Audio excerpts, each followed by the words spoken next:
Günaydın. Saat 5:58. Ankara Polatlı'dayım şu anda.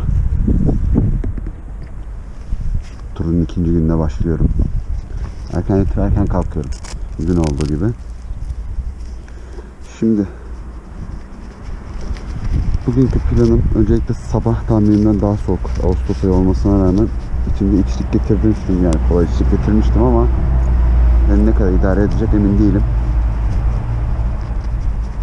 Ama güneşin doğmasına da az kaldı, zaten 5:55 olarak gösteriyordu, yani yaklaşık bir en fazla herhalde bir yarım saat üşürsem diye tahmin ediyorum. Onun dışında yaklaşık 485 kilometre kadar bir yolum var. 85 kilometre kadar kullanacağım. 485 kilometre. Yolda Hattuşehir'le Alacahöy'e de uğramayı düşünüyorum. Bakalım yolun ne getireceğini ben de bilmiyorum tam olarak. Bazen çok sıcak, çok soğuk bir anlamda gibi gitmeyebiliyor ama planım o şekilde. Dediğim gibi zaten asıl amaç D915 olduğu için her yer bir nevi şey.